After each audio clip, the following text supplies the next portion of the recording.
વર્કશોપમાં આપવામાં આવે છે, લાઈવ વર્કશોપ.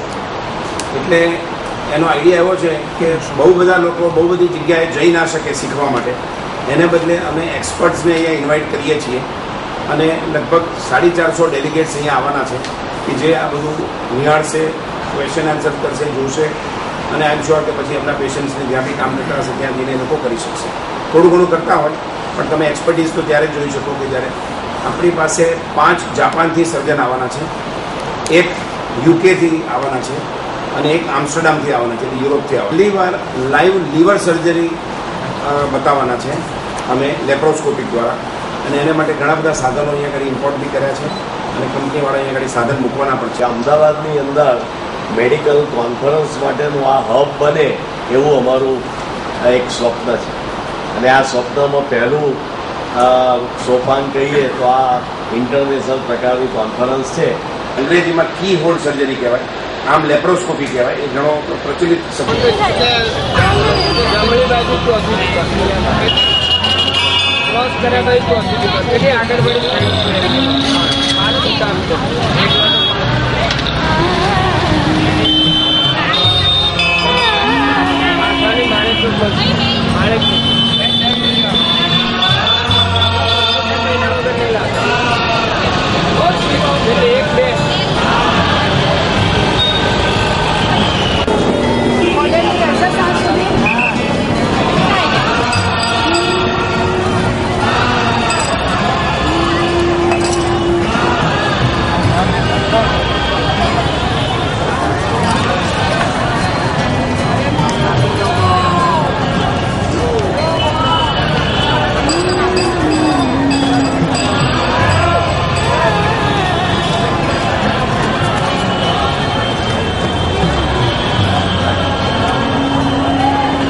જેમ આગ્રા છે તો આગ્રાનો તાજમહલ છે, દિલ્હી છે તો લાલ કિલ્લો છે, હૈદરાબાદ છે તો એના 4 મિનારા છે.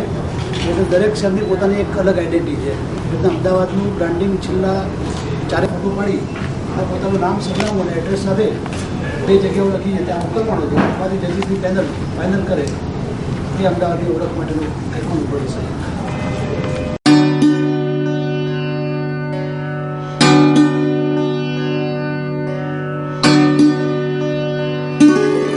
વિજર પટેલ, રિક્રિએશન, કલ્ચરલ એન્ડ હેરિટેજના ચેરપર્સન છું. આ વખતે 3 વર્ષથી અમે ટ્રાય કરતા હતા, તો આ વખતે નીલકંઠ ગ્રુપ સાથે ટાઈઅપ કર્યા પછી અમે એક સ્પર્ધાનું, ફોટોગ્રાફી સ્પર્ધાનું આયોજન કરેલ છે. 5મી થી 15મી સુધીનું એનું સબમિશન ડેટ છે અને એમાં મુખ્ય વિષયને આવરી લેવામાં આવ્યો છે કે અમદાવાદની ઓળખ. એ વિષયને આધારિત ફોટોગ્રાફીનું કલેક્શન થશે. એના 2 સેન્ટર રાખવામાં આવ્યા છે, એક પતંગ હોટલ અને એક વ્યાસવાડી હોટલ મેનેજમેન્ટ. ત્યાં આગળ 2 જગ્યાએ અમે કલેક્શન લઈ શકીશું. 15 ડેટે એનું કલેક્શન ક્લોઝ થાય છે અને 15 પછી 20 સુધીમાં અમે દિવસ નક્કી કરીને 3 ઇનામની જાહેરાત કરવાના છે. પહેલું ઇનામ 15,000, બીજું ઇનામ 10,000 ને ત્રીજું ઇનામ 5,000. આ રીતના અમે ગોઠવેલું છે અને જે પ્રમાણે અમારી પાસે એન્ટ્રી આવશે એનાથી અમે નિર્ણાયકની ટીમ બનાવેલી છે અને એ નિર્ણાયક જે જજમેન્ટ આપશે એ પ્રમાણે અમે